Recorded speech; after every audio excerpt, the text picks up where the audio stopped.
waited until like 4 minutes until 7 to approve the last of the attendees before I started the meeting.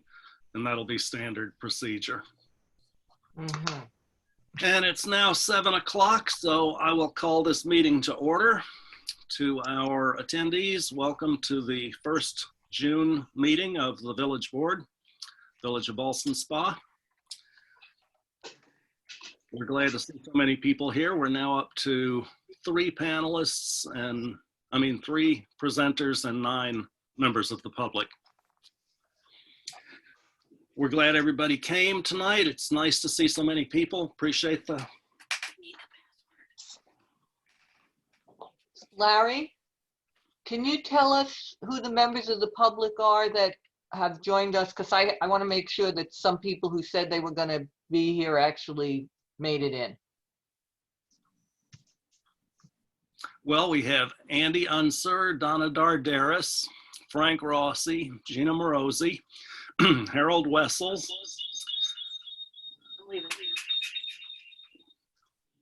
Mandy Ryder, Meg Wolpright, Ray Otten, Dick Duffy, and Rory O'Connor. Okay. And we'll start the meeting with the pledge to the flag. I'm going to mute everyone.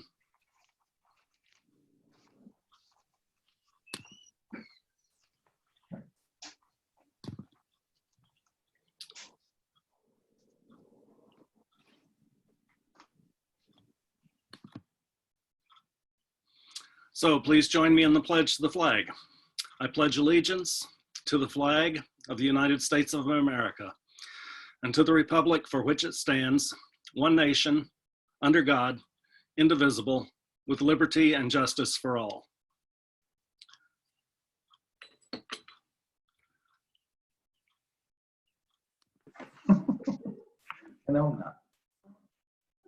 Originally on the agenda, the first item of business was a public hearing on our Section 8 Housing Program's 5-year plan. I received this letter a few days back. In light of the COVID pandemic, HUD has issued new guidance modifying these requirements. HUD Notice PIH 2020-05 states, due to potential postponement of public hearings, due to limitations on large public gatherings, HUD is waiving these requirements and providing alternate deadlines. The new date the plan has to be submitted to HUD is October 18th, 2020, and a public hearing is no longer required.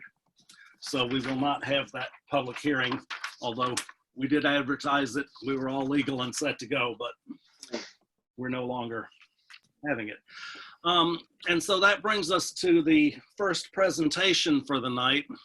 I think everybody knows that I asked Spencer Tacey to work with a group of volunteers from the community to study ways that the board could support our business community now that we're in phase 2 of this.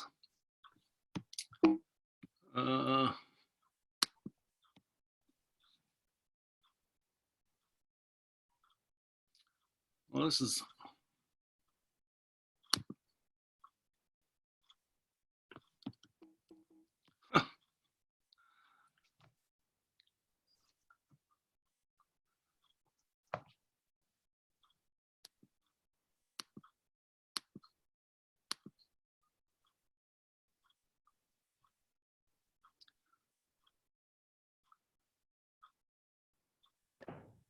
What's the matter, Larry? We're all, some of us are muted still. No. I unmuted you. There we go. I couldn't see all the.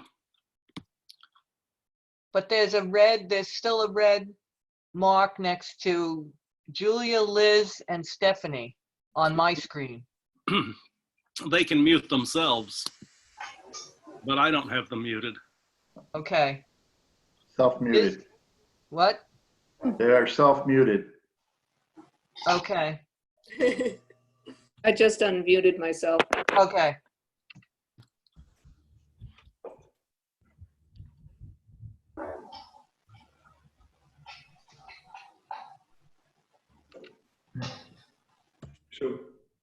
Shall we move on?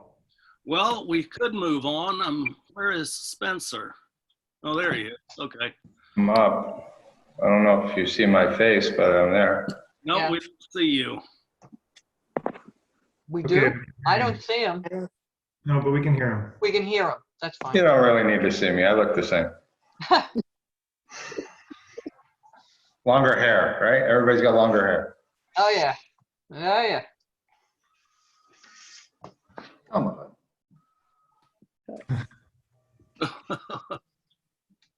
I'm having trouble with this thing. I couldn't see Spencer to make him a panelist until I expanded the list in the middle of the screen, and then I couldn't get it back out of the middle of the screen.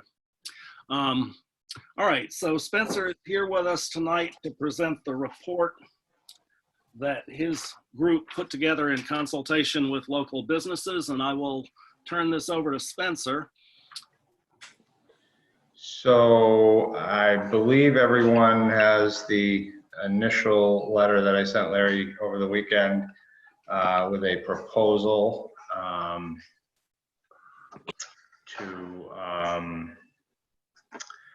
help the businesses out, basically.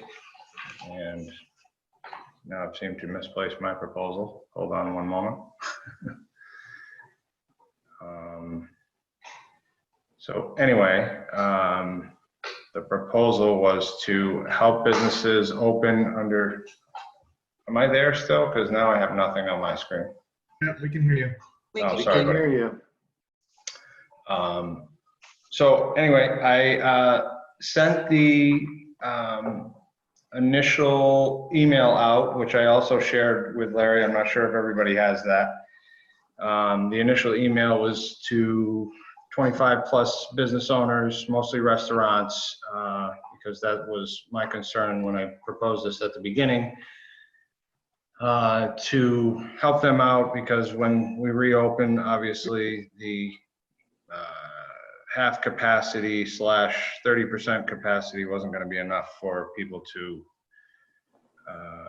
well, it would be enough, but they would struggle even worse than the businesses typically already do. So in talking with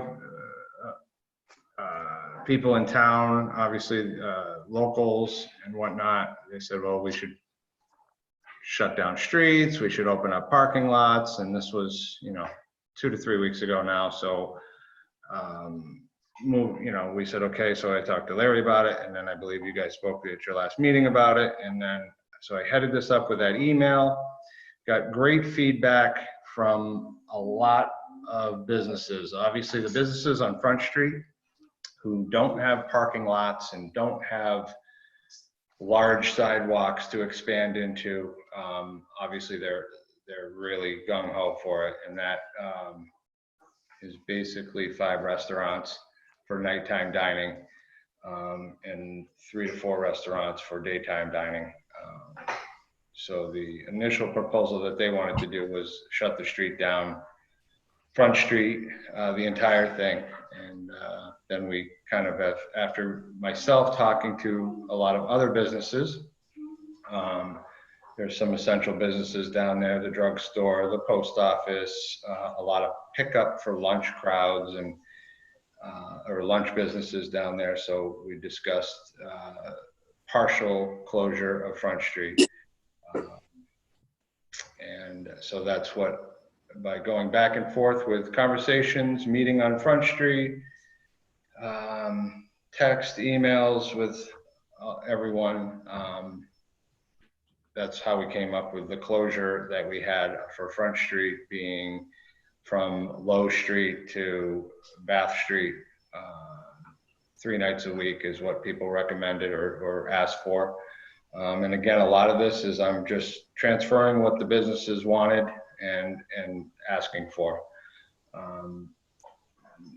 So they're asking for that with a one-way strip off from Milton Avenue, one-way up to Low Street, and then the traffic could not come back down at Low Street. And there'd be a barrier at the top of, let's just say, Henry's building, where Henry's restaurant is, so that you couldn't come backwards. And then that would allow Henry's to expand out, but also allow foot traffic and additional parking an additional pickup area for the pickup, the grub hubs and whatever else is there, and then just general pickup for food for all of those restaurants in that area. And it would still allow drugstore access for the pickups that they have until 8 o'clock. I think they have 1 or 2 nights at 8 o'clock at night. So,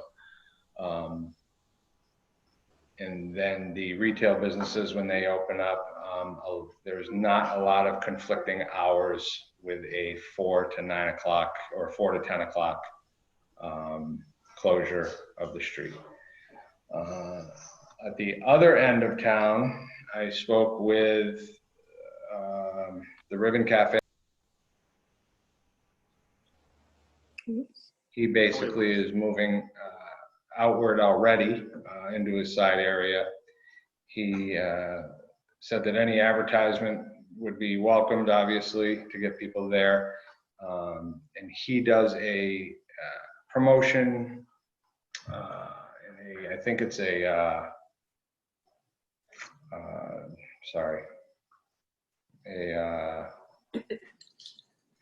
it's a benefit that he does once a month or twice a month, possibly, a cancer benefit. And he was looking for space in the alley, and he just got back to me today, late last night, in the alley way between Legends and his restaurant, the cafe there, on a Saturday from 10 to, or 11 to 2, 10 to 2, something like that, for a benefit, a not-for-profit benefit there. So that was his later request. He altered everything and said he was doing fine with the space that he had. The snack bar they're on their own. They're fine with their space and doing things that they're doing. The chocolate factory, they did not get back to me, and they have their own space.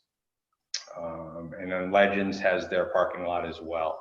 So if they want to, they're going to go out into that. Moving south, actually go way north, I talked to Peter Gutos, and he said they were doing some other things in the Carousel Plaza. He was talking to his people. He was going to get back to me, never did, but they would like to be included in any advertisement that the business association may help us out with, and marketing of any type of dining expansions or whatnot that may come of this. They'd like to be involved in the advertisements as well to promote their businesses. Then the new hot dog stand, I guess it's still hot dogs right by the bridge. I drove past it twice. There's still no name on it, so I'm not sure what the new name is. I did speak with the young gentleman there that spoke to him out in the parking lot. He said that he may need a couple spots to add tables, but his business was generally takeout as well.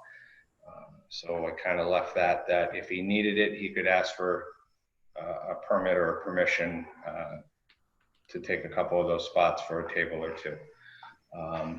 So that was his request. Moving down the Coffee Planet, they're excited to open up their sidewalk dining as soon as they get approval. I'm not sure if they need approval for that. I did notice that the White House had outdoor seating going on this week as well.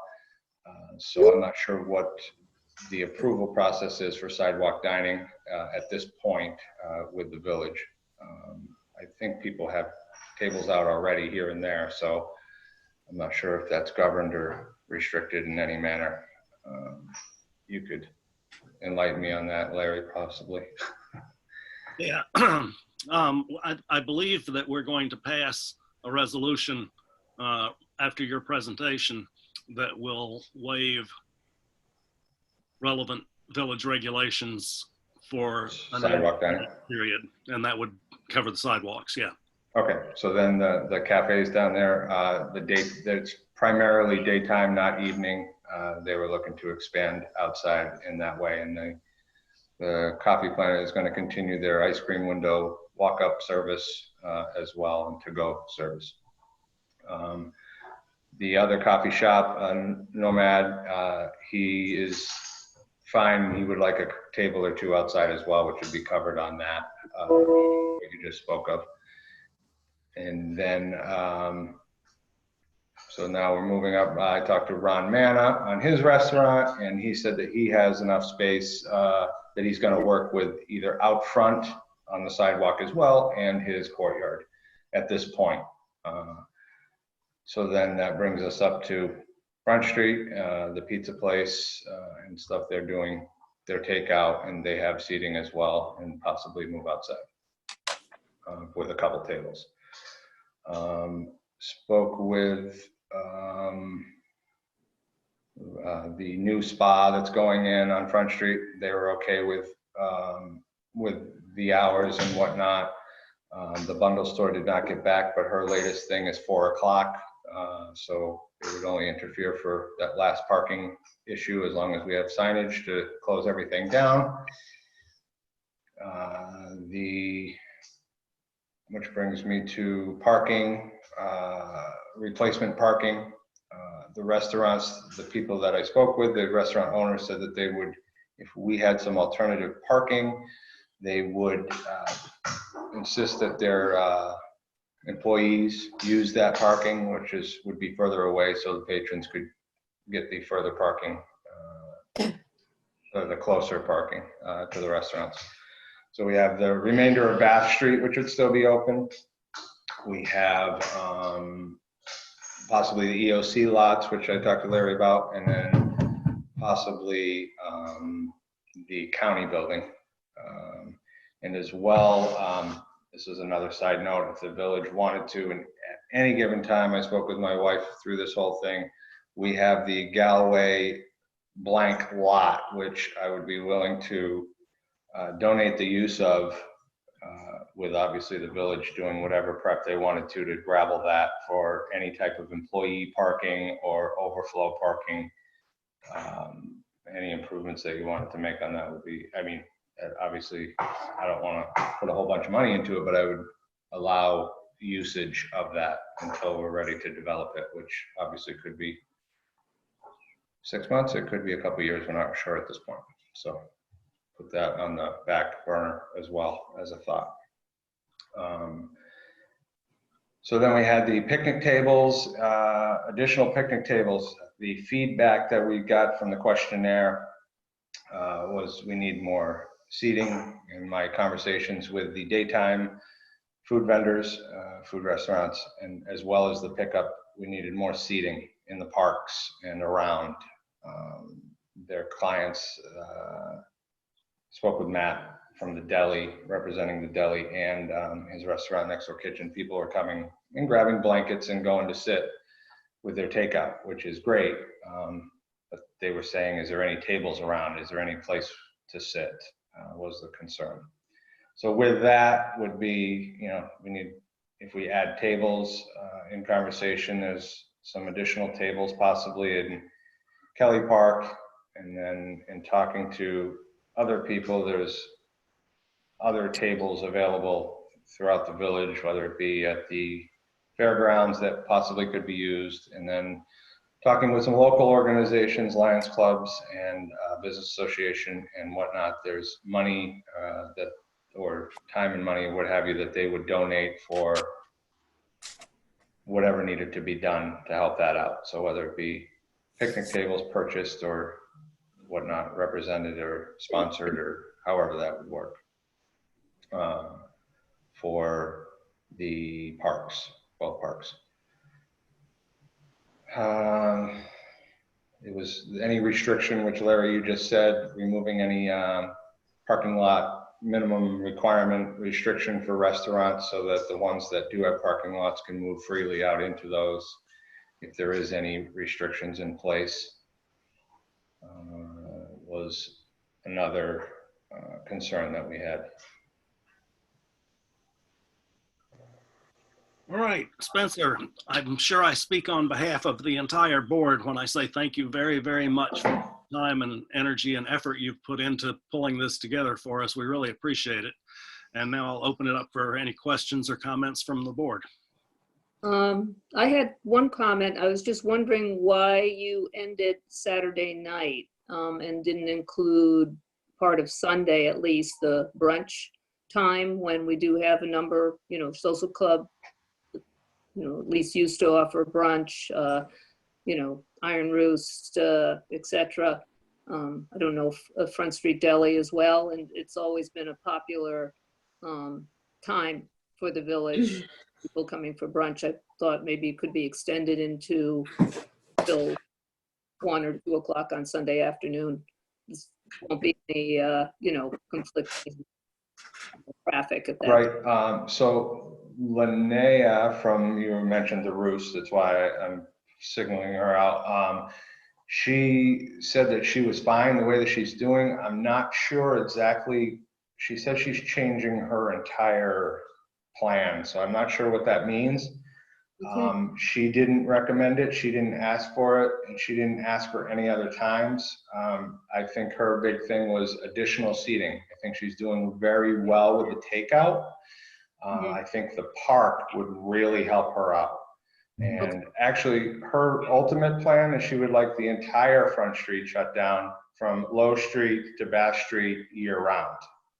I didn't think right now was the time to table that, but we can throw it out there and see what everybody thinks. I think we should try, personally, I think this entire thing should be tried on a trial basis to see how it goes. Well, we talked Right. about that at the last meeting. Yeah, we did. Mhm. I think, Yeah, right down to the tables in the park. Yeah. There was some concern about the tables in the park not being used they were, used for younger kids to hang out and not for not for food and whatnot, and that might discourage families from going there. I think it should be personally, like you said, a trial basis. Is that what you discussed before? yeah, that's what we discussed. This is being like, I think somebody brought it up and I suggested this is the perfect, this is the time period to test out the theory of whether we were talking about the closure of the street. Yeah, I mean, I think this is a good way to test the waters. We do have a parking deficit, so to create an additional deficit, we'd have to try to figure out another way to create those parking spaces somewhere else. Also, we'd have to consider, there's ADA compliance considerations. If we permanently close down that area, that we'd have to consider. Those are more of the details if we were going to actually close that park and have it be a pedestrian walkway, pedestrian area permanently. Well, I'd say Again, that I just brought it up because that was one of the feedbacks, and that's what more than one person asked for, or not asked for, but brought up. So, Spencer, do you by any chance get a count of the number of parking spots that are actually on Front Street between Low and Bath? I'm estimating like maybe 15 or 20, but is that high actually? Yeah, I don't think there's that many. yeah, I don't think there's that many either. Anyway, point is, I think that if we get a deal that's long-term with the EOC for the use of their spots in the evenings and weekends, that probably more than compensates for loss of parking spots in that little strip of Front Street. Yeah. I agree. And then also, In my announcements, I'm sorry, Larry, what was that? I will give parking updates on the county and EOC when I get to announcements in a few minutes. Okay. So my other add-on to that, which I think I wrote, was a 10-minute parking. We have on the, which would be the east side of Front Street, which I said pickup lanes or pickup parking spots if that street was closed so people could still get in.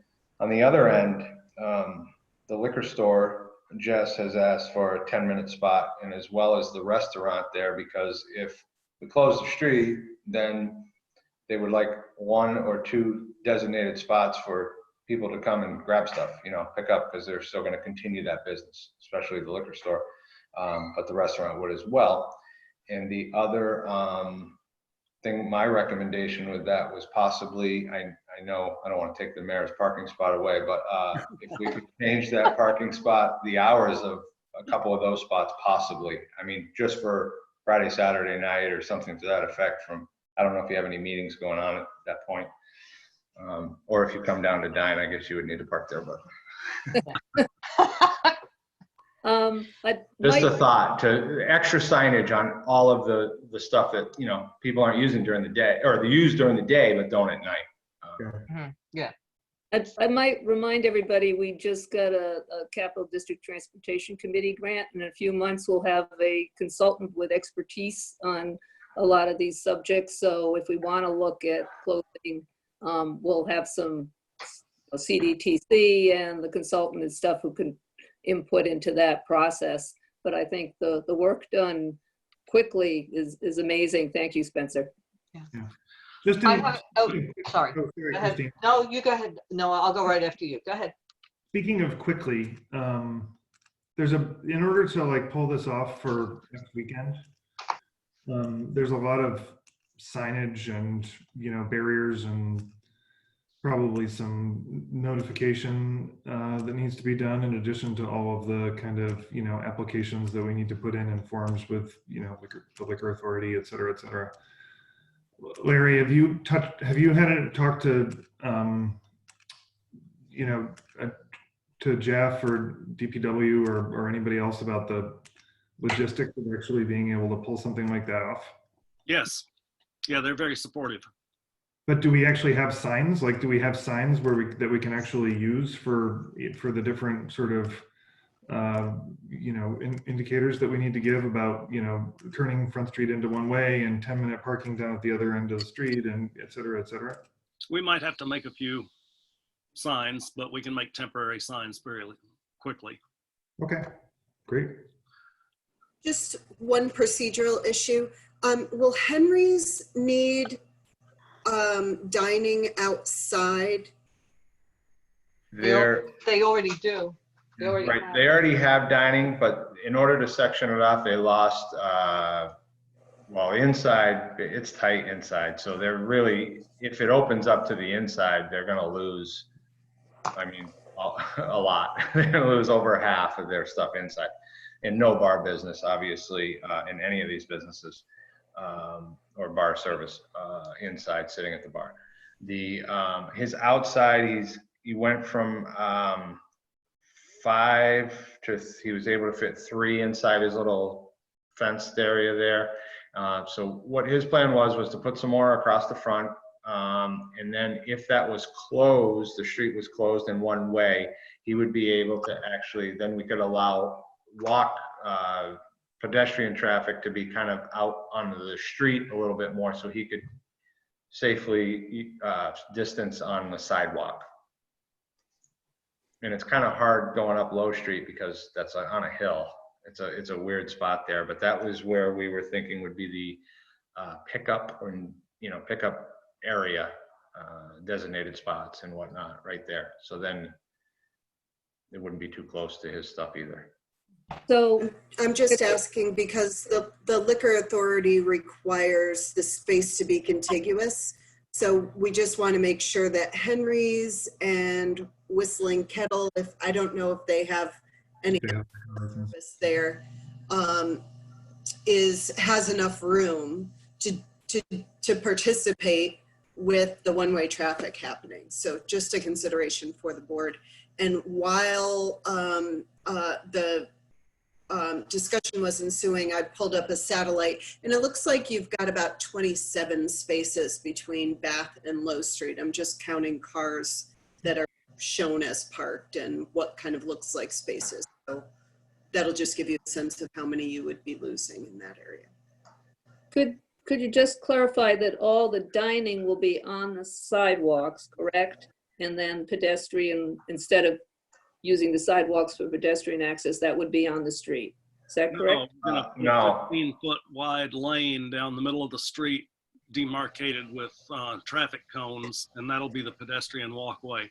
And that'll open up the sides of the streets for the restaurants to expand into also. So there will be tables on the street. Right, so they want, yeah. Yes. Okay. Typically, the parking lane. Okay, just clarifying with Stephanie's language in that, you know, what we've been tossing back and forth, it does not, it says pedestrian only.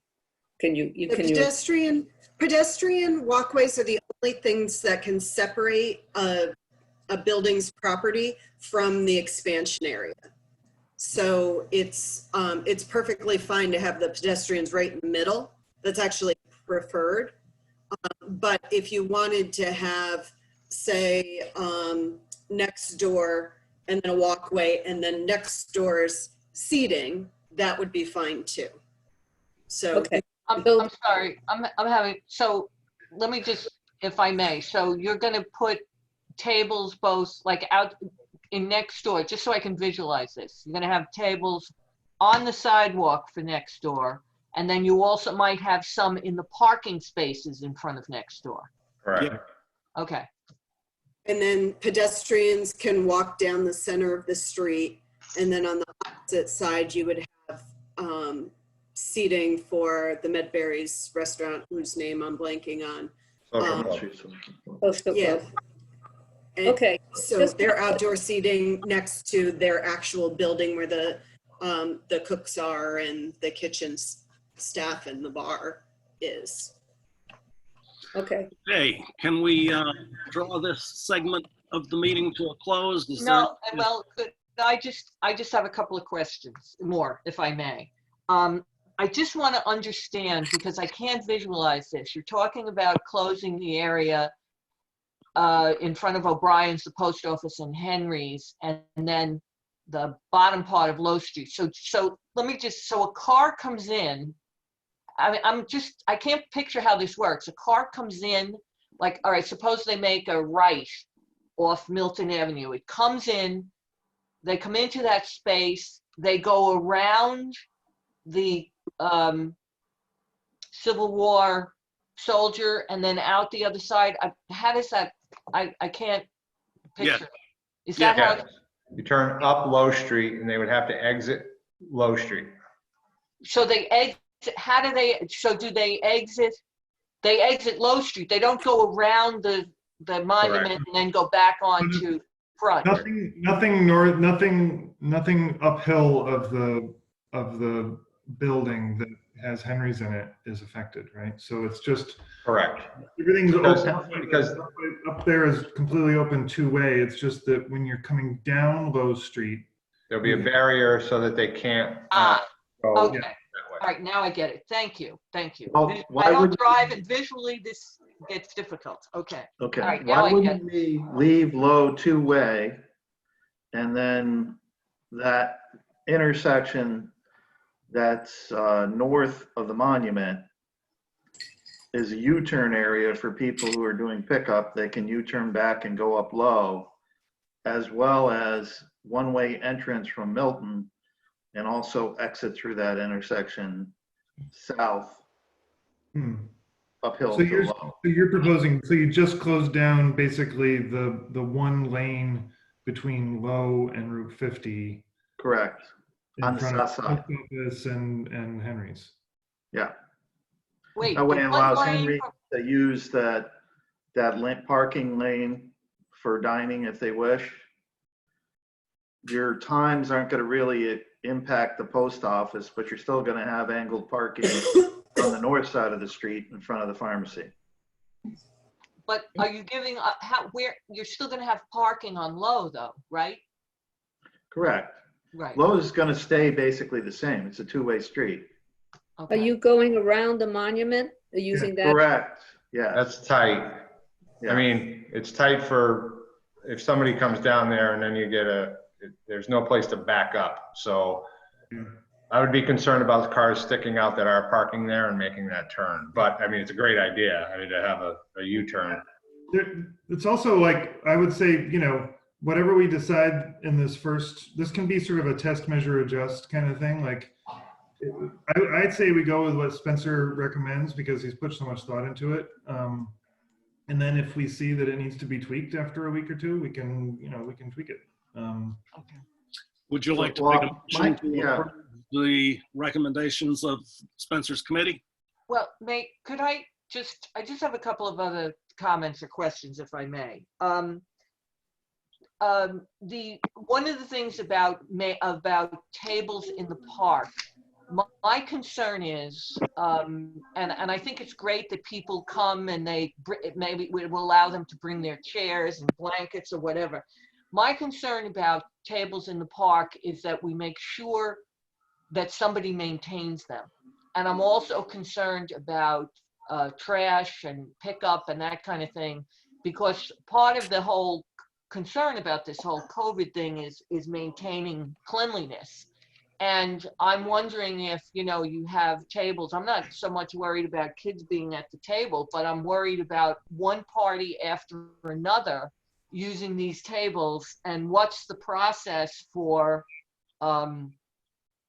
cleaning them, and and also maintaining the park.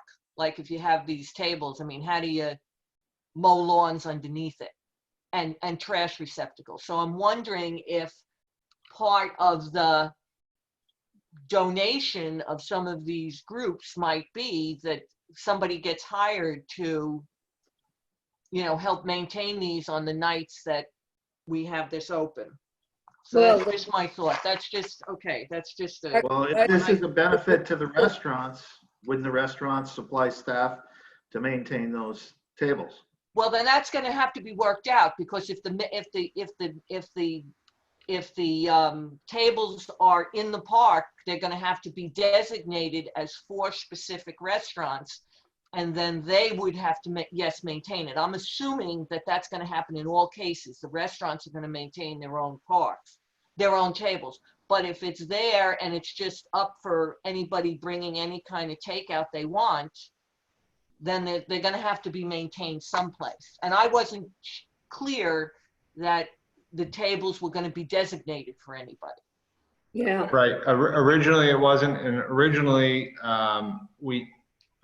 my first rollout was not. It was to have people bring in their own types of portable seating and whatnot, blankets and whatnot. But then the comments rolled in that that's what the people want that are shopping at the store, that are dining there, picking up stuff and what have you. And why don't the parks have tables and things of that nature? And where can we go to sit and eat? With families, really, because, they come with families, pick up takeout, and then, if some of the takeout's not that good after a 15-minute drive home. So, Well, Also- it strikes me that like the restaurants, we can probably, this is probably something that can be worked out on the back end, but it does strike me that the restaurant owners who would be getting the most benefit of this all seem to me pretty reasonable people. They and their wait staff know the protocol for cleaning tables between meals. Hopefully they can figure out how to split that up among their staff, even if the tables aren't, designated like, by name. Yeah, I mean, I get that, Noah, but I got to tell you, this is the kind of thing, I'm sure you've given a party, like an office party or things like that. Somehow the cleanup crew, the cleanup crew is. I hear you. I'm I approaching. just don't want it forgotten. I'm Well- approaching this with and not letting the perfect be the benefit of the good, right? can I make a recommendation? I maybe throw 4 tables in there, see how it goes for a week or 2. And then if it's a problem and you feel they're not being maintained properly, then yank them out. Yeah, Well- I agree. table's going to stay there. That's my question. I mean, the ultimate plan for redoing Wiswall has small tables because we felt, the recommendation was there needs to be some place to sit and have your takeout, even before this COVID crisis. But if we're going to move picnic tables, you're not going to bring them in Thursday night and then take them out Saturday, are you? No, they would be there all the time. I'm just saying, so we'd have to see how the maintenance went on that. In my opinion, I mean, I'm going to be honest with you. I love the village. If I go by and I see a mess, I'll clean it up, but I'm not making it part of my daily routine. So, Yeah. I think we got to have some responsibility for making sure that, Yeah, I'm just saying We're that gonna- when we set this up, this has to be an expectation that is communicated. That's all. Okay. We're gonna What have to provide trash receptacles, and there's probably gonna have to be some signage just to let people know that, you know, they have to leave the area clean. Yep. So, And as far as the wipe down and sanitization, I mean, that's anything that's public, the benches. Is anybody sanitizing the benches right now? Because people are eating on those. I don't know. I don't know what the answer is for that. Yeah, okay. And I have one last question, Spencer. One place I didn't hear you mention was the, and I don't know what the situation is, the Route 50 Diner. Right, I did not. They also have parking, and I did not get in touch with them. Okay, But I believe if, in talking to Larry, if we remove the parking restraints, they have their additional spots on the side and whatnot. The minimum requirement of parking, is that how you're wording it? Yeah. okay. Oh, Africa on the other side, Dunkin' Donuts, I don't know if they would want to put tables out. They actually started to do some stuff on the side there this week, so I'm not sure if they're revamping the yard there or what. Right. are we going to also allow not only tables, but overhead awnings, umbrellas, things of that nature as well? Yeah. I would assume we'd have to, because on a hot July night, you're not gonna get many tables filled, unless you have some sort of shade. As long as they're temporary, the state liquor authority allows, you can't be under permanent cover, but awnings or umbrellas would be fine. All right, are we ready to move along? Yep. Would anyone care to make a motion that we accept the recommendations of Spencer's committee? Moved. I make- Go ahead, Liz. Oh, I make that motion? Motion by trustee Cormos. Is there a second? I second that with gratitude to Mr. Tazy. Thank you. Second by trustee Fitzpatrick. Any further discussion? All in favor, say aye. Aye. Aye. All opposed, nay. Recommendations of the committee are accepted. Thank you very much, Mr. Tacey, for your work on this. And I'm Thank sure you. we'll be further touch. Before we move on in the agenda, we do have two related items that I'd like to bring up. The first of these is resolution number 2020-10, resolution for outdoor dining. And this is the whereases and therefores saying that the village will allow outside dining. Restaurants have to apply. The village will establish rules and so forth and so on. Could I have a motion to accept resolution number 2020-10? So moved. Motion by trustee Shaw. Is there a second? Second. Second by trustee Raymond. Any discussion? All in favor say aye. Aye. Aye. All opposed, nay. Oh, actually, this resolution has a yes, no next to each person's name. So I'm voting yes. Trustee Shaw, Yes. trustee Fitzpatrick, Aye. trustee Cormos, Yes. and trustee Raymond. Yes. Okay, that resolution passes unanimously. We also have a draft of outdoor restaurant requirements. It appears on the document prepared by Attorney Ferradino as number 3, letters A through H. And I'm proposing that we eliminate G and H. That is, not charge a fee for these permits. And we've already answered the question of who takes care of the pedestrian walkways and so forth. So I'm proposing that we adopt section 3, letters A through F as our outdoor restaurant requirements. Is there a motion to that effect? I make that motion. Motion by trustee Cormos. Is there a second? Second. Second by trustee Shaw. Any discussion? One question, do we have, I didn't look at this, is there a time limit on the outdoor dining? A horizon? Has that been set? No. We will revisit periodically to revise or amend or end as. Revoke it. You'll probably end up revoking the resolution at such point as the restaurants can reopen in a normal way, Unless you like it. unless you like it. Or it snows. We won't have to revoke, Mother Nature will revoke. Right, exactly. The only other thing is, can we just make sure that that gets posted on the village website? Yes. Okay. We had a motion and a second to set number 3, A through F, as the requirements for outdoor restaurants. All in favor say aye. Aye. Aye. All opposed, nay. That motion carried.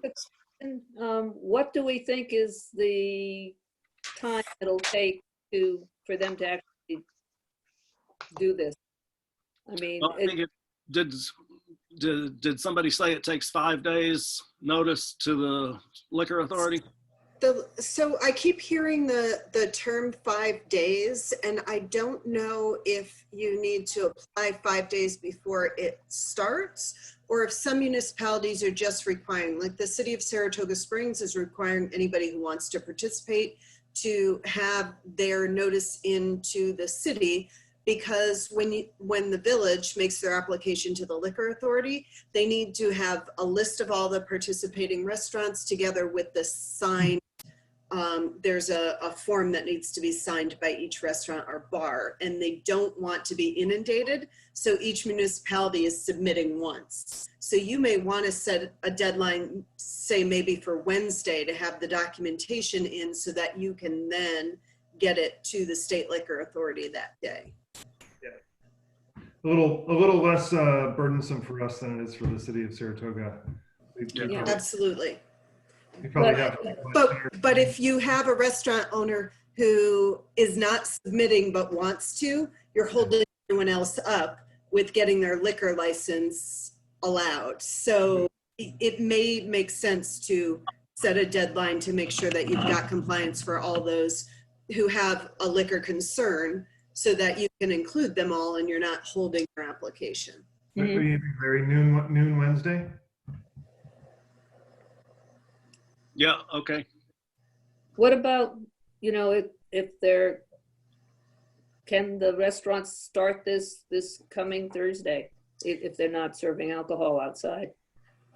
Well, if they're not serving alcohol, I think this is not an issue. I mean, with your resolution, they could probably start whenever. The liquor issue is the question. I don't imagine that the state liquor authority is going to be able to process statewide everybody's applications that are coming in. And I think that's where the 5 days maybe lies. And I'll have more information about that tomorrow. But I think what is likely is that if you send it in Wednesday, then people are deemed to be allowed to do it. Okay. Right. Next day. I'm guessing that that's the way it is, because I just can't envision any way that the state can process all of these. I just can't think of any way that they could possibly enforce it if people were like doing this right in some interim 5-day period between when you get your application. Yeah.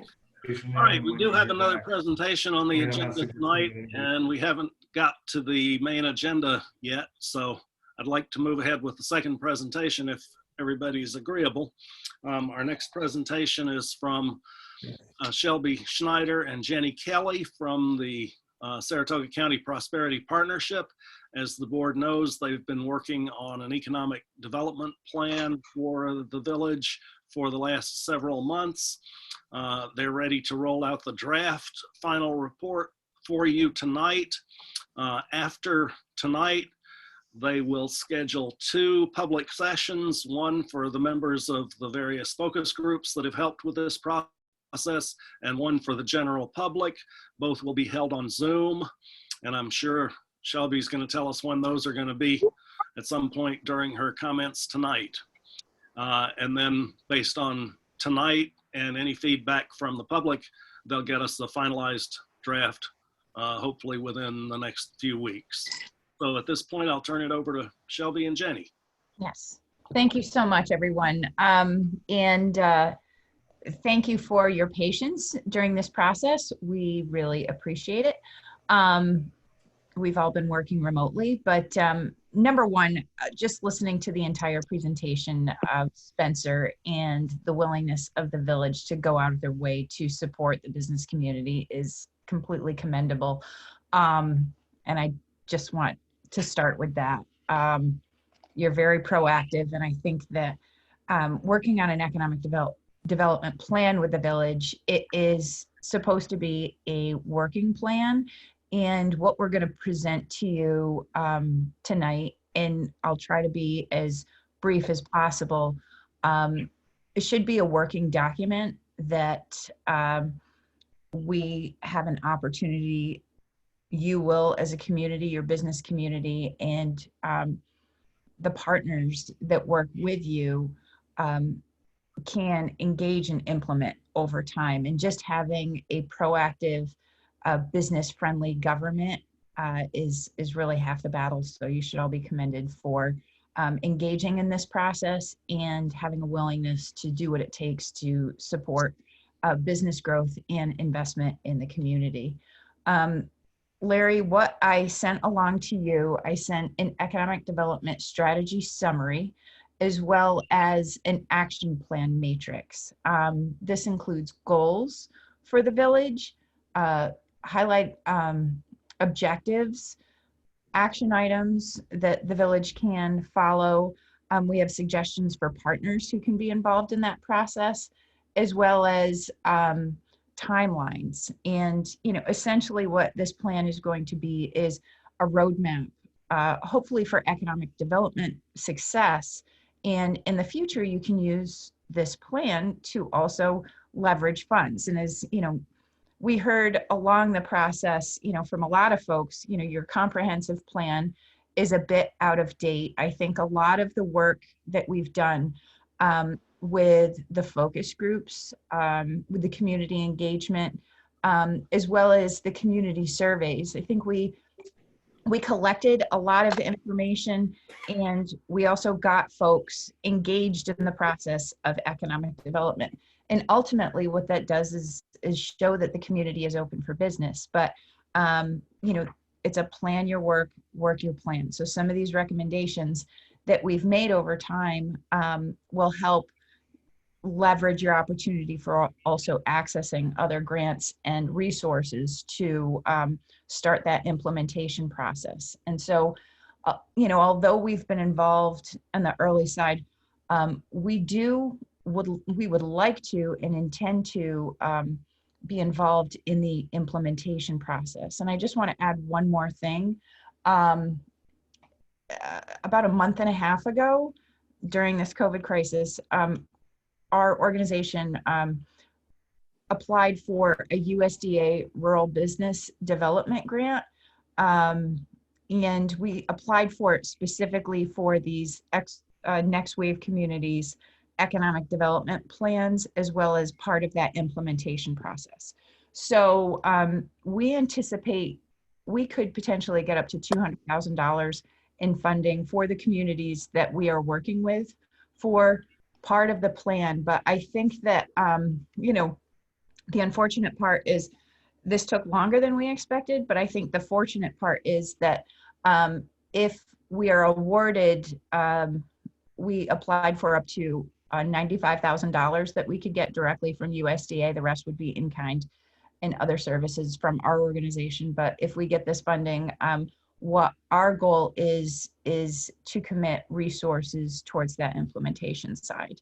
And, I think that you've already seen some of the, you already started, Mayor, his, You've had a presentation from Lisa Nagel and Michael Indolo regarding the BOA, the Brownfield Opportunity Planning Grant or Program, and their interest in making an application, and your interest in making an application on behalf of the village. And with the resources and with the plan in place, we could potentially use some of those resources to help you meet some of the goals and objectives that you have. So just wanted to start there.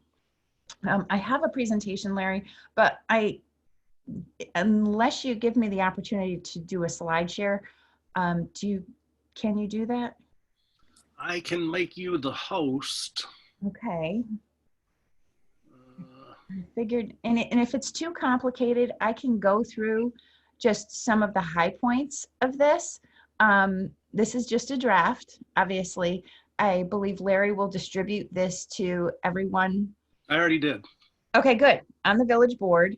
And what we want from you is feedback, and be critical, because this is ultimately your plan. And, we left, some of it is general. We have some vague timelines in there, because ultimately it's up to the village to really determine what are your top level priorities that you want to accomplish. I think that when it comes to the community engagement, when it comes to partner engagement, we will be involved with you through this process, and we will also work hard to try to engage partners and some of the folks that we have made recommendations on this plan. You're the host now, Shelby, so I think that makes you mean That you can share your screen. I know I'm not seeing screen sharing here, so I'm looking for it right now, and I'm not seeing it. Larry, do you see the screen sharing option on the bottom? Let's see. Hold on one second if I can find it quick. No, I don't. Okay, this is a great part of. This shouldn't be a problem. If you go to the bottom of your screen where it says stop video, Okay. press the up arrow and it'll give you more video settings, and there is an option to share your screen there. Thank you. Not Oh, on mine. okay. Okay. I hope this works. It gives me the option to share screen advanced. Please let me share the screen.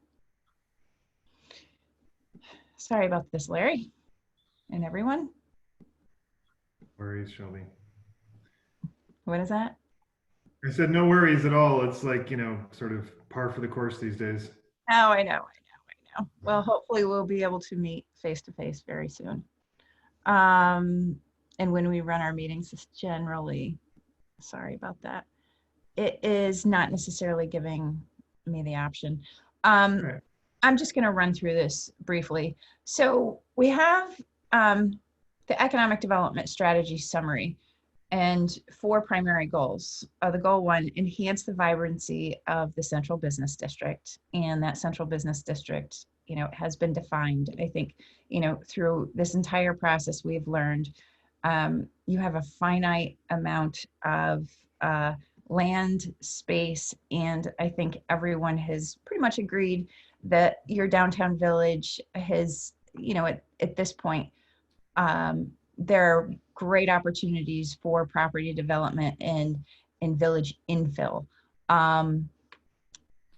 Goal 2, small business and proprietors, and really have a focus on engaging your small business community, identifying gaps in services. And I think, we got a lot of information out of the focus groups of the kind of businesses that you'd like to see in the village, but they don't happen automatically, and they don't happen, by snapping your fingers. So I think working with your partners to essentially let economic developers, business planning folks, let the real estate community know that ultimately you are open for business, you are extremely business friendly, and that there's a great market potential for doing businesses in downtown Ballston Spa. Goal 3, economic development and marketing.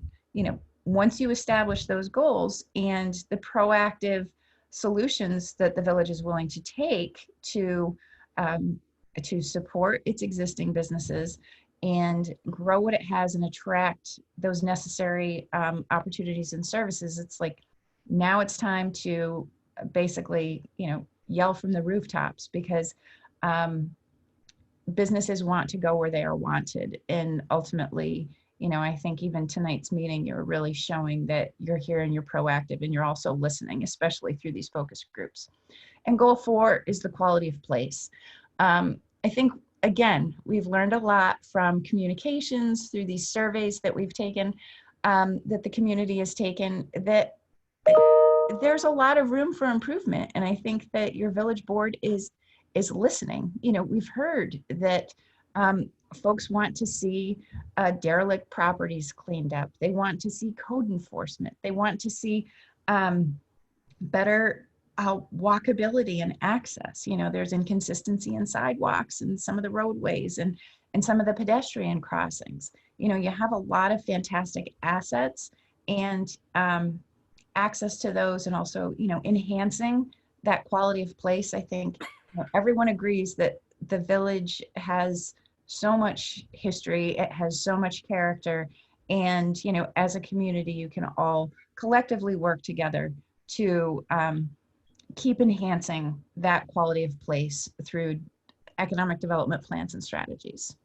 So just to elaborate a little bit on goal 1, part of enhance the vibrancy of the central business district and support activities that have a positive impact on revenue generation across the community to sustain your fiscal health. You have so much room here to expand the village. You don't. However, you can ultimately grow and enhance the properties that you have from within. So objective 1 is to achieve a well-maintained environment, engaging social dining, discretionary shopping experiences in the central business that compete effectively against regional peers. And when we say regional peers, in a lot of ways, Village of Ballston Spa has been overshadowed by its neighbor to the east.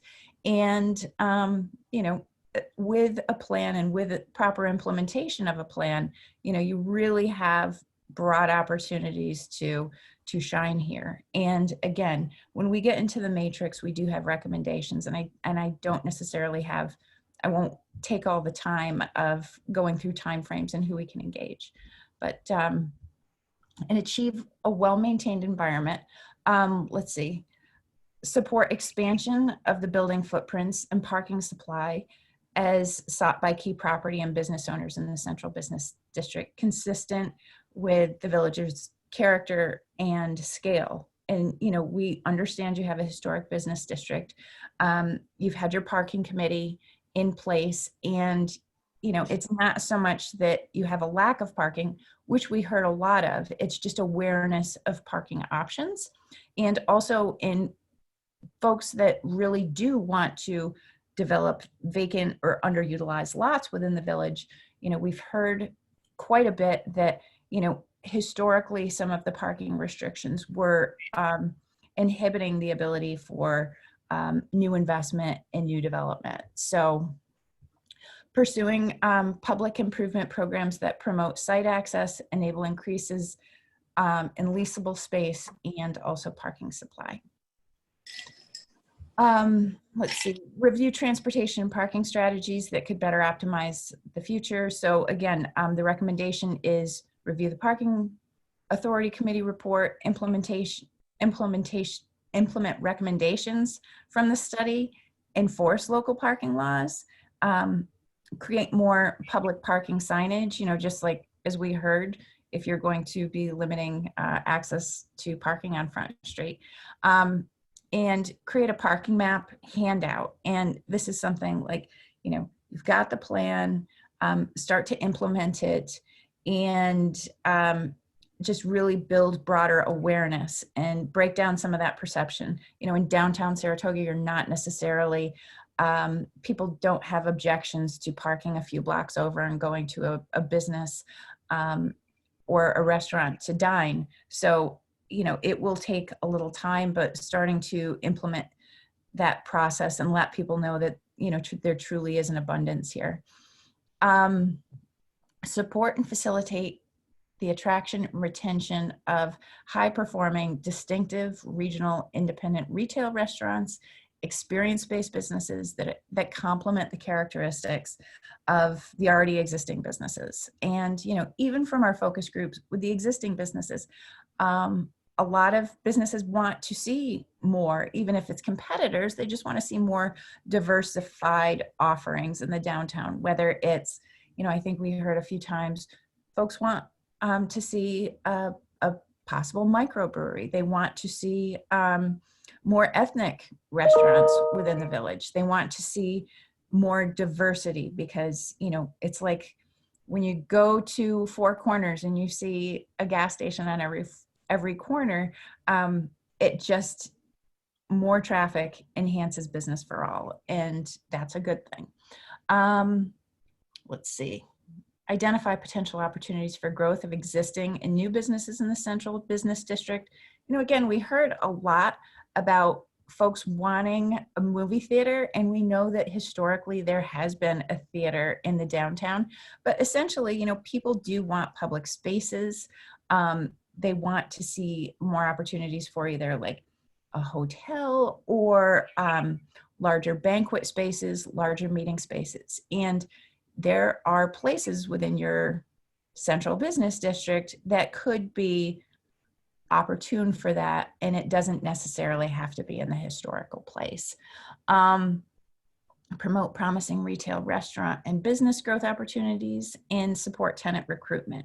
And throughout our plan, a lot of what we discuss is engagement with the commercial real estate community, engagement with business organizations such as, the Saratoga Partnerships, such as partner organizations like regional chambers of commerce or countywide chambers of commerce, and let them know what you're interested in trying to attract. And businesses will eventually figure out that Ballston Spa specifically wants certain business opportunities. And I think if you work with partners like us and like the chambers and the Business Professional Association, commercial real estate brokers, we can help provide demographic and consumer spending information as well as traffic information to show that this village can actually support these kind of businesses. And I'm still going with goal 1, encourage and support property owners and managers seeking to invest in common area improvements that match village character. Identify and promote broadly beneficial investments in commercial property improvement. I think we've seen some of this with the property owner subgroup that the mayor has started working with, and it's my understanding, you keep working with them. We've also had quite a few additional discussions with the owners of the Angelica property and their interest in really coming up with a plan that can be widely embraced with by the village, by the community. I think they acknowledge that 6+ acre site is a lot of your residents really do feel like a certain level of ownership and really want to engage in what occurs there. And, the property owner also wants to do something that the community wants as well. Something that we did recently is introduce them to another large developer of a property down in Schenectady that, it has the same kind of level of complication. It's in a very central area. It also includes like mixed use, brewery, a bakery, other things like that. And they also had the opportunity to access a certain amount of public funds. So those point-to-point connections that we can help make, and I think that we can make once you start to identify the things that you want to see, are going to be really important, because we want your property owners to really have an active plan that coincides with what the village wants. And I know that the village is willing to kind of go out of their way to make sure that real investment happens here. So anyway, more to come. Let's see. Collect and assess views of owners and tenants on the strengths, weaknesses in the central business district. We've seen a lot of that through this Next Wave Communities planning process. And I think that the groups that you've already engaged and put together, like the property owners in the central business district, this is an ongoing process that should occur for years. And a business-friendly community is one that really has a hand-in-hand relationship with the property owners, the taxpayers, and the investors, to make sure that you're all aligning your goals together. Seek consensus and opportunities for improvement, and provide support for improvement projects as appropriate. Let's see. Develop and implement strategies to create a business improvement district. A bid assessment fund may be used, number one, to provide district improvements on or within the bid, which will restore or promote business activity. It will provide services for the enjoyment and protection of the public and the promotion and enhancement of the bid. It can also be used to construct improvements on the properties of businesses located within the bid, so that, you know, I know that the Ballston Spa Business Professional Association does really carry a lot of these efforts in the village, but a business improvement district would basically, you know, the property owners within a certain targeted area could potentially raise funds through, it's not like a special assessment district, it would be different, but to have things like, you know, consistent looking flower boxes, flags, other things like that, and make those public improvements that benefit all of them. But it's all, obviously it's a process, it's a legal process, and it's funding, or it's money that, you know, folks might not necessarily have at the current moment, especially during this COVID crisis, but it's something to consider, and also something that we heard kind of over and over again about the need for a lot of essentially beautification efforts through the village proper in the central business district. And to have that done in a consistent way, a bid could potentially be the right direction to go. And again, these are recommendations, and this is still a draft. Let's see. Work with partners to advance business operations and best practices, including coordinated hours of operation, return policies, and an internet presence to address high customer service expectations. Engage the merchant community in discussions about the benefits of coordinating their hours. Engage retail performance consultants as necessary to identify and communicate opportunities for retail coordination. Provide retailers with current and relevant best practices and management practices, and work with the Ballston Spa BPA and the Central Business District owners to ensure that the community events increase walk-in traffic and do not hamper business operations. You know, we've heard, you know, just a few stories about certain large events that might end up closing the street, and then might end up closing business operations for certain businesses that really need that walk-in traffic. So I think, you know, just overall, a lot of that coordination and that discussion between the community, the BPA, and your business owners will overall enhance collaboration. Next, work with partners to build a deliberate and collaborative merchandising approach to the Central Business District. Initiate conversations amongst retailers about the benefits of sophisticated merchandising strategy and buy local programs, essentially. and I'm going to skip over some of these details because I know you don't want to be here all night. And I'm still in objective 1, but encourage investments in the creation and create contiguous retail store frontages and pedestrian engagement along the central business district block.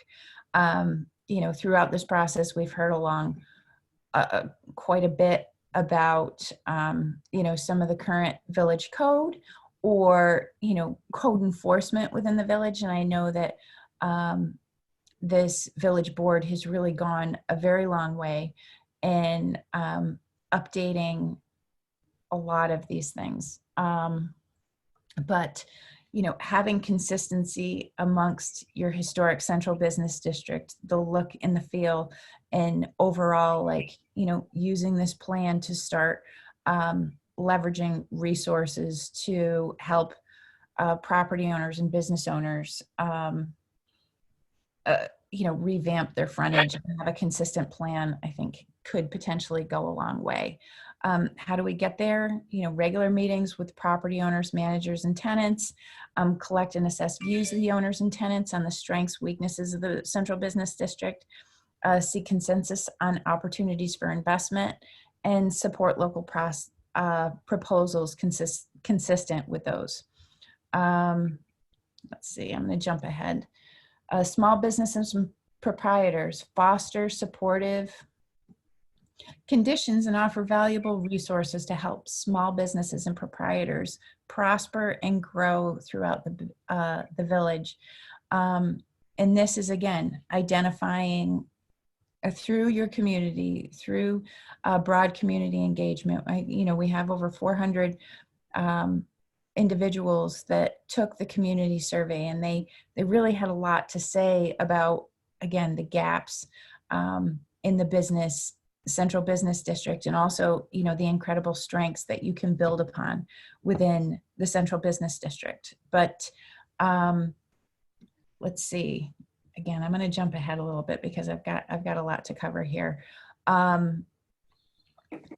think part of the plan, understanding consumer trends and, you know, making the village open for business, gathering consumer information, and maintaining a working knowledge of current small business and retail trends, and providing those resources like business planning resources. And also, you know, your existing businesses do need business planning resources. They need access to capital. They need group mentorship, and also a community that supports and fosters those kinds of tools and resources and makes them widely available to their existing businesses and new businesses to ensure the, you know, the long-term viability and health of those, will attract more businesses like that. Work with partners to establish communication and education programs on some of these current trends. And this is something that can be done with the assistance of the partnership. And this was actually part of what we had written into the implementation side of the grant that we put together. But this can also be done in collaboration with the Ballston Spa Business Professional Association, in collaboration with the village government, and also bring in larger regional partners like the Saratoga County Chamber of Commerce. And I know that, you know, I heard over and over that Ballston Spa really it feels underrepresented in some of these countywide groups. But I think having a business-friendly and proactive focus will help build more engagement amongst organizations that really do plug in and support a lot of the resources that you could use to support your business community. I apologize for interrupting, but I want to make sure there's time for questions from the board. And then we've still got our entire agenda to go through. So if you And could, you know what, Larry, pretty quickly, I appreciate it.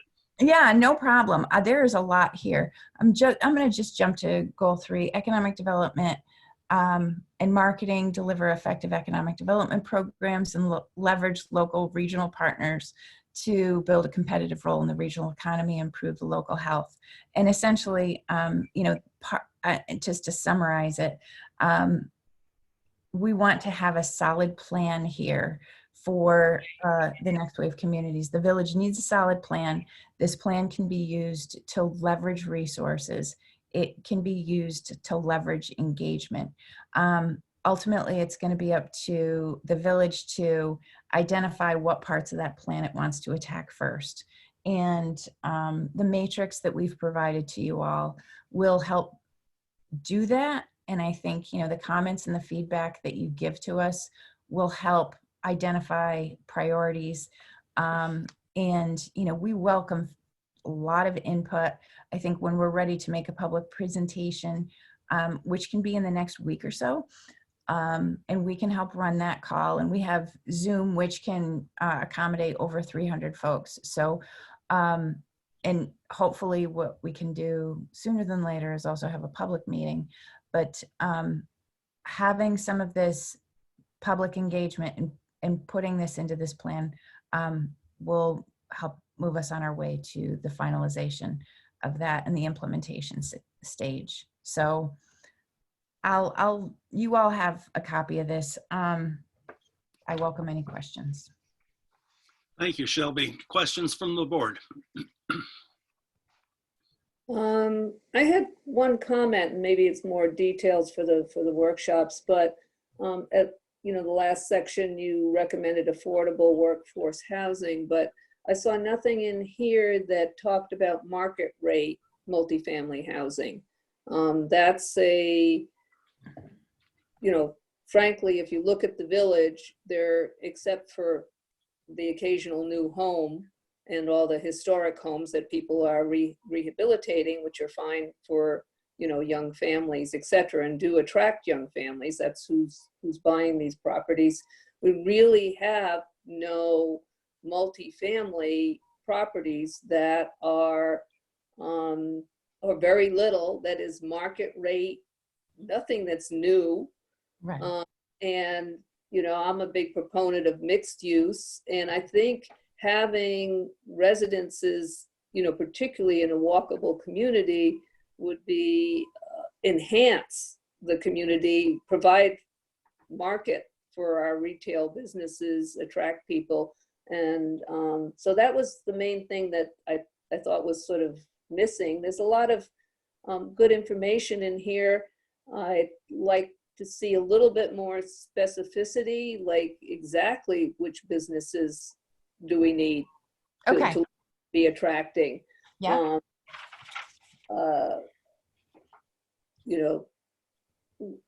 This is a lot, and I think we're going to have to take a look at it and see, this is almost like a Chinese menu. Which do we really, want to focus on? On your last goal of quality of place, we have started on, we just had our first meeting for the CDTC grant, which will address a lot of that. Yes. Transportation, pedestrian, bicycle, and of course that's also is just a plan, but we hope it positions us to go after some larger monies to actually implement, and the Central Business District is a key part of that grant. Yes, and Liz, what we were thrilled to hear was that you did use some of the summaries of the focus groups and that focus group plan to actually be part of that grant application, which helped make that a success. So in complete streets, again, over and over again, we heard a lot of these recommendations. I think, yes, the market rate housing, that is probably an error of omission, but we will definitely put that in, because over and over, that urban infill or village infill, it will include retail on the first floor or commercial on the first floor. And we heard over and over again about so many folks that want to stay in the village, age in place, have, an opportunity to have a place in a walkable downtown village. And also, we heard more opportunities for younger folks. So that's an error of our omission. And I think the specificity, we will put that in there. We will add that specificity as far as some of the businesses, because all the information is in there. It's just sorting through it. It was part of the surveys, the focus groups. We got a lot of data, a lot of information too. So pulling that together and simplifying that, that's our job. So we'll do that. But we welcome the input. And that housing component was huge. And I think having that as part of this plan is critical, because you do want to be around the clock type of community, and one that doesn't necessarily close at a certain point in the night. And, you know, we heard from a lot of people that unfortunately they don't have places that they can go kind of after work, late into the night, etc. So there's a lot here, as everybody has said, and a lot of it is sort of working with people to do things over a period of time. But in your mind, just given the number of people you've talked to and all of the information that you've, I don't mean to put you on the spot, but no, go ahead. Like, what are 2 or 3 things that are kind of no regrets, easy levers that we could pull in the short term to actually get things started? Like changes to code or things that we can do. Like, can you make some just sort of like low hanging fruit, no regrets things that we could just do like now? Changes to code and enforcing it. And that's like which changes to the code? Oh, I'm like sorry. Like what changes to code? I mean, obviously we can enforce the code, right? And we're doing a better job at that than we were before. Right. But like, are there any more specific things or buttons to push that could make a difference right off the bat? I think like what you're doing right off the bat, enforcements to code. You have a business-friendly community in downtown. You've got folks that are willing to invest. You know, the property owners group, it was great. They have such a willingness to invest in this village. And I think some of the obstacles that they had seen in the past, you know, whether it was some of the parking restrictions, you know, that were tied to the property development, that some of just the business friendly and proactive ways. You don't have to give away the store. It's just having an honest dialogue with your property owners about what you can do to enhance investment. That doesn't cost a lot, right? It comes together. It's about kind of having a meeting of the minds and meeting in the middle to encourage your property owners to start making some of those critical investments, find ways to remove those obstacles. And I think go with those go with that low hanging fruit. You know, hearing that's parking, that's parking, updating parking, so that people will be, so that more development can happen. Sort of like what we already did that. We did it in the central business district. We have not done it in other places throughout the village, which is really a problem. There are places that are not being developed because the parking requirement for those buildings is too onerous. So that's and many places are actually doing away with off-street parking requirements completely, successfully. And that's something that's come up over and over again. So if you're hearing these things over and over again, and there's ways that you can remove obstacles, and it's going to lead to proactive investment in the village, you know, maybe it's something to take a look at. I mean, obviously there's going to be, there are going to be probably negatives that come along with that. But Noah, what did you say earlier? Don't let perfect stand in the way of getting good done. Yeah. Not the perfect being of the good. Yeah, no, it's very much true. So I think, you know, starting to create a proactive, business-friendly approach within the village, and let property owners and developers know that not only are you going to say, what can we do to get this done? You know, doing that, new investment is going to beget new investment.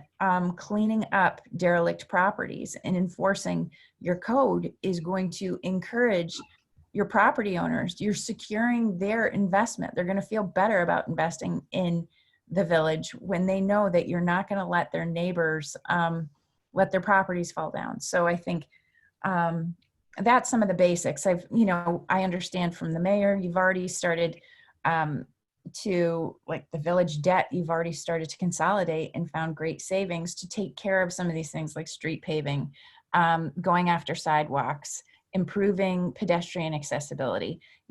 This village has some of the best assets for children and families. I was really blown away after meeting with some of your groups for the child and that have child and family services. There are simple opportunities like your basketball courts. Correct, it's the basketball courts in the park. Just providing opportunities to, like, whether it's street lighting or like general surveillance or getting people into your parks. That was some really simple things, but I think we'll provide some more detail and more clarity and add probably more narrative from what we got from the focus groups and from the surveys, because we did get a ton of information. And essentially what this plan should just be a reflection of essentially what your community wants. So I know that was big. But well, thank you. Thank you, Shelby. Thank you, Jenny. We appreciate your coming and we appreciate your report. And we've got a half hour to do our business meeting. So I'm sorry. So thank you.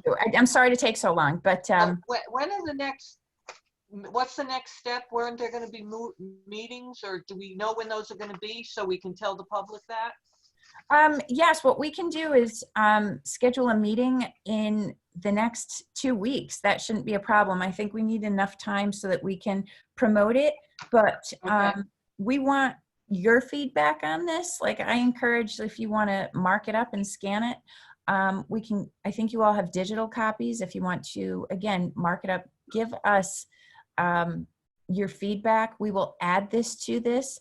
And we're also the steering committee that has been heavily involved in this. We encourage their feedback. We've also gotten a lot of their initial feedback, but again, more feedback. And then what we'll do is a public presentation, get more public input. Okay. So I'd say okay, thank you very the next much. weeks. Thank you, Larry. Thank you very Mayor. much. Okay.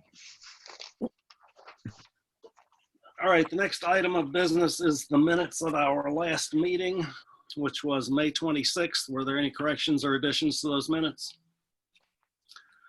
Could I have a motion that they be approved as written? I make that motion. Motion by trustee Fitzpatrick. Is there a second? Second. You're muted, Sean. Yep.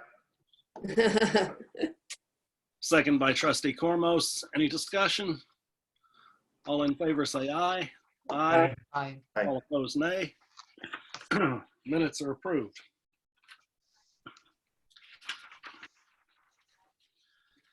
I have several announcements tonight. The first is Village Hall opens to the public day after tomorrow, Wednesday the 10th. The sneeze guards are up, the sanitizer stations are set, the signage is ready, the X's are taped onto the floor, the procedures are all set. And for members of the public, we're restricting to no more than 2 members of the public in the village office at a time. So if you come to the door and there are already 2 people inside, please wait outside until one of them leaves. And for people who want to, please spread the word. People who want to turn in meter cards, tax payments, things like that, please use the box outside. Because if we have a long line of people trying to come in to turn in meter cards, it'll overwhelm us very quickly. Second, I expect our annual stormwater report back from the engineers any day. Once we get it back, it'll need to be on the website for 30 days, and then we'll have to hold a public hearing and a board vote to approve. I'm hereby setting the public hearing for July 27th at our second July meeting. That timing should work out. Trustee Cormos last meeting suggested that we need a contract for BSBPA. I looked into that, and we do not give BSBPA any money. They turn in receipts and we reimburse them for expenditures. So we do not need a contract to continue that arrangement. Mhm. I did meet with the supervisors of the towns of Milton and Ballston, as the board suggested, and we discussed reopening protocols. We're staying in close touch and we're coordinating as best we can to make sure residents have a seamless transition between municipalities. I've been getting a lot of questions about rickets. Ricketts was mailed a notice of violations by return receipt. That's violations of the village code. If they pick up the letter, they have 10 days to submit a plan for remedy. So far, we have not received the reply card back, so they have not picked it up as far as I know. In that case, we give them 10 days and then we attempt to serve it in person. If serving it in person also fails, we issue a court summons. So that process has been started and is underway. Also getting a lot of questions about the empty storage building behind Cumberland Farms. I can't remember if I announced this before, but I asked the building inspector to condemn that building some while back, and he did that. The building was condemned. The owner submitted a remediation plan that the building inspector approved, and then apparently had second thoughts and sold the building. If you've been by there lately, you will have noticed that the new owner has already started the renovations. So he's planning to convert that into active uses, and it's going to be cleaned up fairly quickly. He's a local property owner who does good work and has good properties. So that one should be fixed up very quickly. The Ballston Spa Rotary Club is going to be replacing the bench at the Tedisco Trail on Prospect Street. It was in a state of deterioration and they've volunteered to replace it, so that'll be going on. National Grid has started the process of replacing our street lights with the new fixtures. I don't know if you've noticed, but there are new fixtures now on Bath Street and a couple of other places they've been working. So we'll have our new street lights here shortly. At the last meeting, the board asked me to look at parking options, specifically with EOC and the county.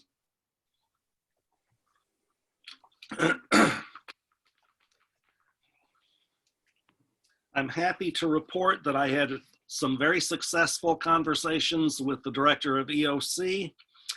We've reached a conceptual agreement that I would like to ask the attorney to move forward with contractualizing. That agreement is that they will put up new signs saying EOC parking only, Monday through Friday, 9 to 5 or whatever it is, public parking evenings and weekends. In return, we agree to plow their parking lots in the winter. This ensures that they're clear for our residents to use in those evenings and weekends. And in exchange for that, they donate to the village their plowing budget annually in the form of a pilot. That's a payment in lieu of taxes. So those are the three essential components of the agreement. We get evening and weekend parking. They get their lots plowed, and we get an annual payment in lieu of taxes. And as a gesture of good faith, I don't know if you'll be able to see this or not, but as a gesture of good faith, they've already gone out on their existing signs and taped a new line under where it says EOC and visitors only that says Monday through Friday, 7 to 5. So even before they get their new signs, they're taking a step in the right direction. So that was very, very pleasant. Those interactions were very nice. The EOC wants to be a good neighbor and they want to help the village. So with your approval, I will ask Councilor Ferradino to work on that contract. I can give you the contact information, and the contract will of course have to be approved by the board when it's done. The county has been more complicated. I have been in touch with the county administrator, Spencer Hellwig. I've also been in touch with the Buildings and Grounds Chairman, Matt Veach, and with the chairman of the board, Preston Allen. We have communicated back and forth several times among ourselves. I sent them a formal request on behalf of the village asking for permanent signage and permanent permission to use their lots in the evenings and weekends. The last thing I got from them was a notice that they would need us to indemnify them against claims. And that's a fairly straightforward thing. And I asked Treasurer Lasky to call our insurance agent and check on that today. She did make the call, but her call was not returned. She promises to follow up on it first thing in the morning. But she thinks that it's a very inexpensive proposition. So I'll have more on that later. I'm tentatively on the agenda for a building and grounds committee meeting tomorrow. So if that comes off, I'll have more to report after that. Larry, can I ask a couple questions or? Sure. Let me know. First question is whether how much is the pilot we're getting from EOC, and does it count against the tax cap? No, doesn't count against the tax cap, and the amount is to be determined. Okay. I see Some pilots do. So pilot from the county as well. we should make sure that we're sure about the tax cap calculation, because many pilots do count against tax caps. And then is there anything in the contract with EOC about indemnification? They didn't ask for anything, but I assume that that's one of those details that'll probably come up when they actually start putting together the language. Yeah, when they give it to a lawyer, it's going to come up. And so we should ask when Mary talks to the insurance agent, we should, or the insurance company, we should ask about that for purposes of EOC in addition to the county. Yep. Okay. Moving along, I have nothing down for old business tonight. Is there any old business? New business. Could I have a motion to ratify my appointment of Mike Tower to the Park and Tree Board? So moved. Motion by Trustee Shaw. Is there a second? Second. Second by Trustee Cormos. Any discussion? All in favor say aye. Aye. Aye. All opposed, nay. That appointment is ratified. I got an invoice here from the Capital Region Chamber. We have not paid our dues to the chamber for the last at least couple of years in the interest of saving money. And we didn't put it in the budget this year either, but I got an invoice from them for $335 for an annual membership. Given what Shelby just said as she was leaving about participating in these organizations, I wondered if there was interest on the part of the board of becoming a member of the Capital Region Chamber. Well, didn't the Southern Saratoga Chamber merge into them? Isn't Yes. that one and the same? And we used to pay the Southern. We used to, Saratoga. but we haven't paid them anything for the last couple of years either. Oh, we hadn't. No, but we used to. Yeah, you're right. We used to. No, because they were pretty big promoters of Ballston Spa. I'm surprised. Any other thoughts? I would support that. I think to be involved, to pay that $330, and they're not asking you for back years. No. That's a good deal. Would you like to make a motion to that effect?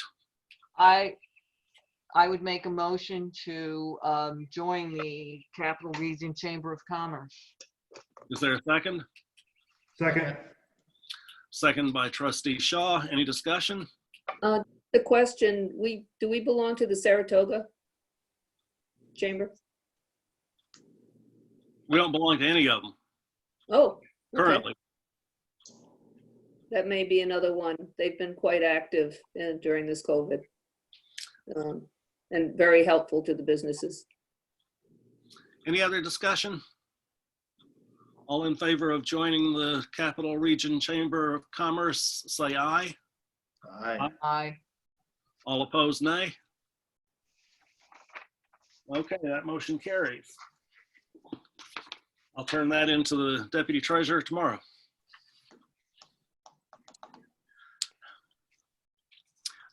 Could I have a motion that Rhea Walsh be appointed as a member of the fire department and assigned to Eagle Mat Lee Fire Company number 1? I'll make that motion. Motion by Trustee Raymond. Is there a second?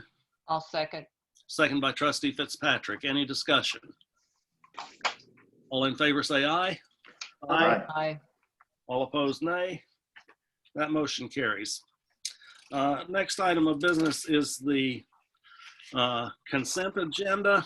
I would note that there are no expenditures listed under the consent agenda for 2020, and I think that's a wonderful thing. And I really want to express my appreciation to the department heads who cooperated with the treasurer's office in getting all their year-end spending done early so that we can actually close the books. We're in the process of closing the books on last year right now, only 8 days into the new fiscal year. And that's because the department heads got everything done when we asked them to. And so we have no expenditures to approve tonight from last year's budget. We do have the 2 expenditures for the drains in the fire department that I took off at our last meeting because they're coming out of the 2021 budget.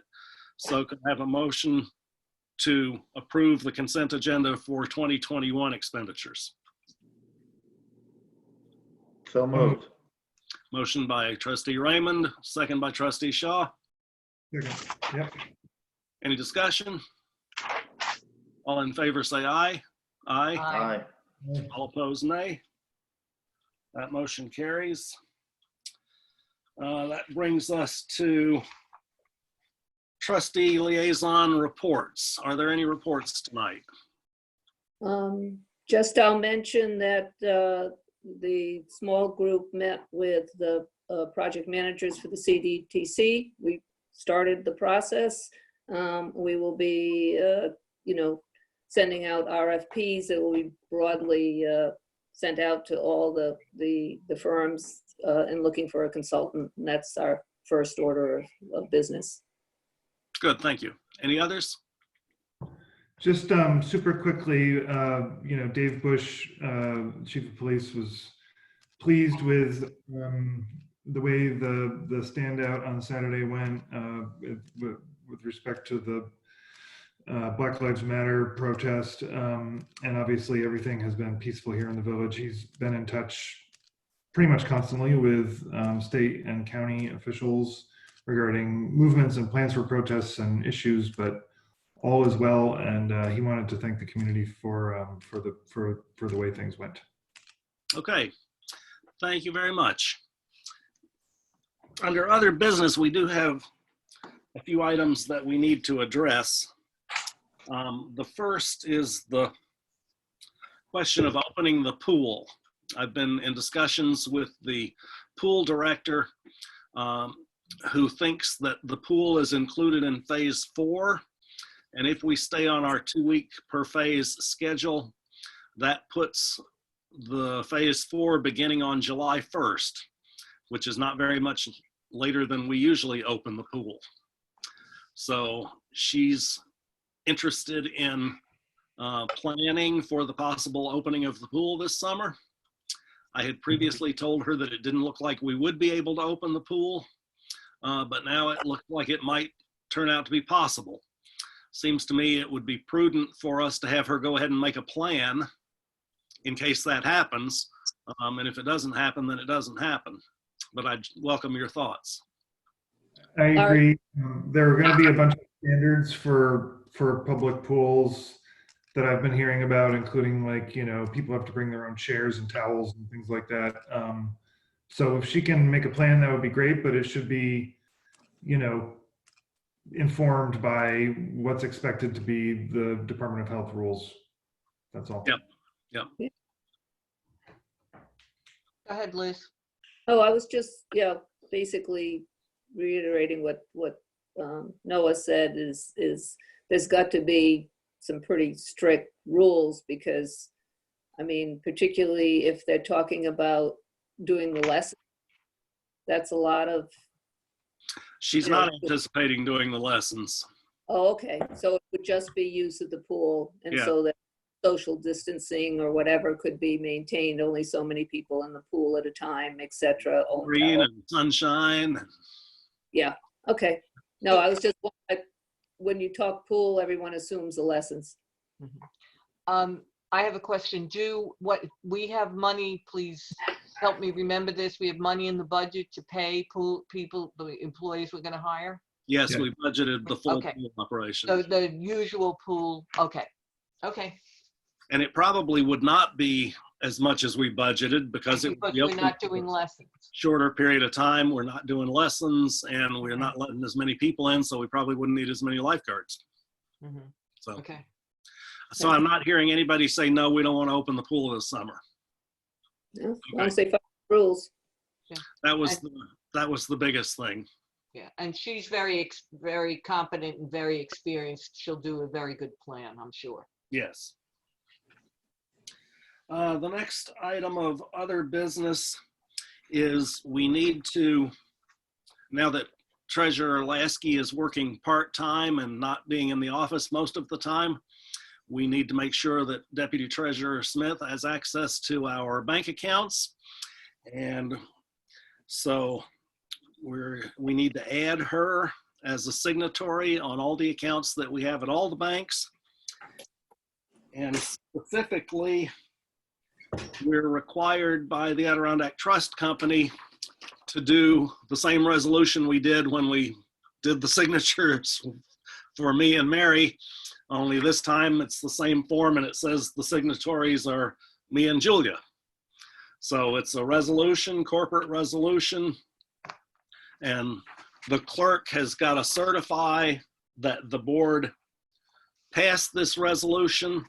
And at the bottom of the resolution, there's a space where each of you has to sign next to your name. Mhm. So this resolution says, resolved that the funds of this corporation may be deposited in the Adirondack Trust Company, subject to checks made in the corporation name, signed by one of the following agents, Larry Woolbright and Julia Smith, who are authorized to make, collect, discount, negotiate, endorse, assign, deposit in the corporate name, all checks, drafts, notes, and other negotiable paper payable to or by this corporation.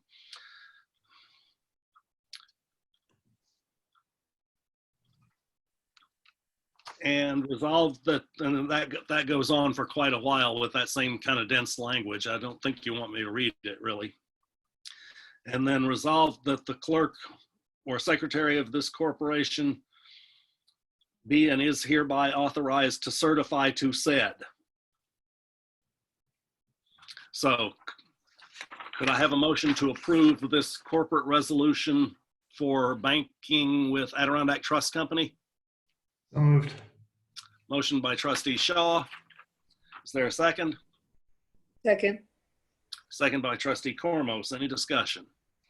I found 2 typos in the thing, but I didn't mark it up on my copy. I restrained myself. So Yeah, I'll send it in with my, I scanned it and send it in with my signature, but okay. I found 2. Yeah. Just This is not our form, it's theirs. So, I know. Oh, I know. all right. All in favor, say aye. Larry, I have just one question. Does that mean that Mary is no longer a signatory? Yes. Okay, just clarify. Yep. At least for Adirondack Trust. Ballston Spa didn't make us do one of these things, so I think we would have to actively take her off at Ballston Spa instead of just adding Julia. Okay. Any other discussion? All in favor, say aye. Aye. Aye. All opposed, nay. So if you would each please sign. Had I already written our names in when I scanned it and emailed it to you? You wrote the names in, but left spaces for our signature. You did it perfectly. So So, if you would sign the space corresponding to your name Mhm. and then get those back to the clerk, like you do the abstracts every meeting, that would be appreciated. Find it. And the other new business or other business is the transfers. You got a list of transfers from the deputy treasurer earlier in the week. Hopefully these will be the last of the transfers in closing and cleaning up the 2020 budget. Could I have a motion to approve the budget transfers? So moved. Motion by trustee Raymond. Is there a second? I second. Second. Second by trustee Fitzpatrick. Any discussion? All in favor say aye. Aye. All opposed, nay. Budget transfers are approved.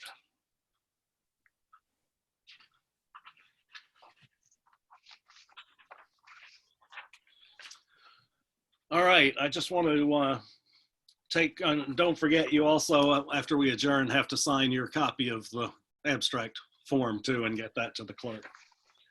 I would like to take credit for getting us through the business meeting in 23 minutes.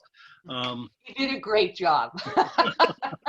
I turn into a pumpkin at 9, you know? Right, exactly. I mean, you could be a New York City person, you're talking so fast.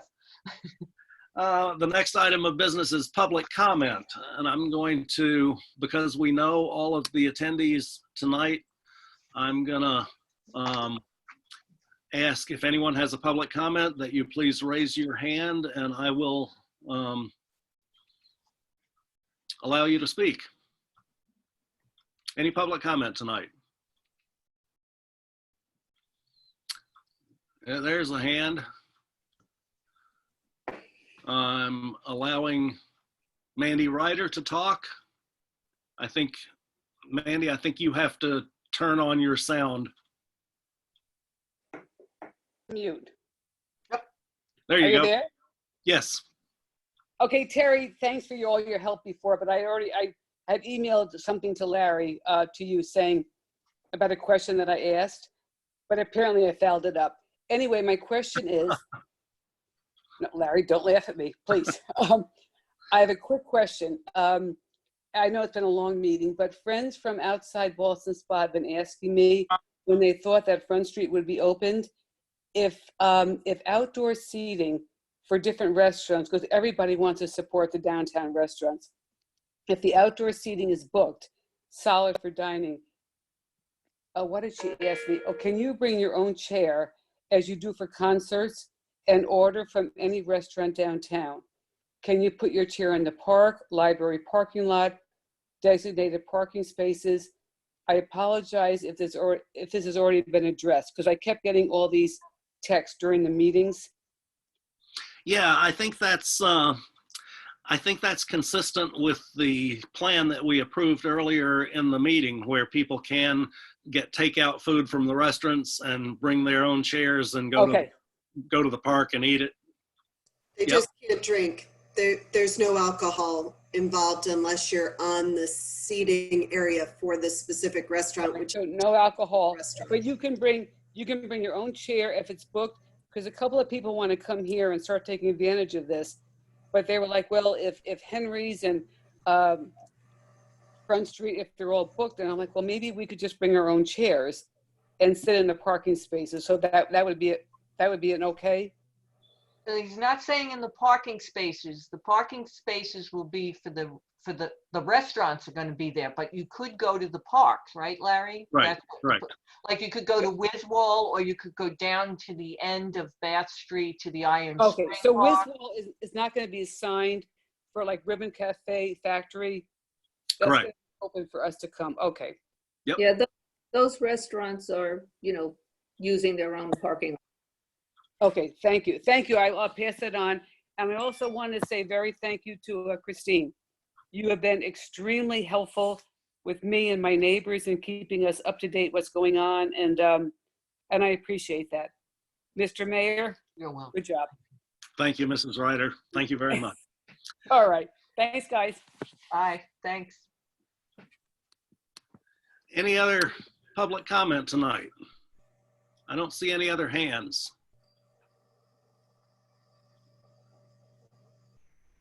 We wore them out. I also seem to have lost my screen. Oh, may have given it to Shelby. Oh, that's right. oh yeah.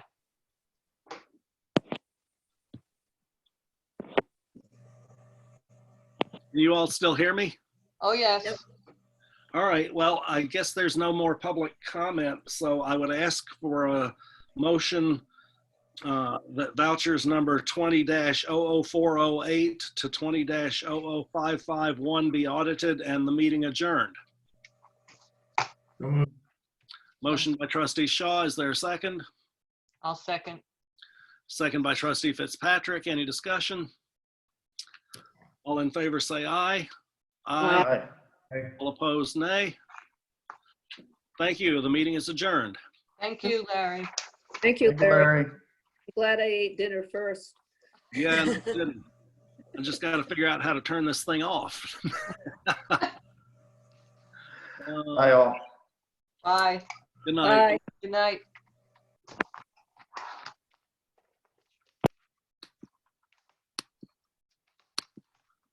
There it is. Good night, Christine. Good night. Great job on that parking with the EOC and the county. Yeah, That's really, that's excellent. I hope the county works out, but Yeah. Well, and as Liz says, maybe we can get a pilot from them. yeah. Good night. Wouldn't that be something? But anyway, that's a great job. Thank you. I'm going. Okay, good night.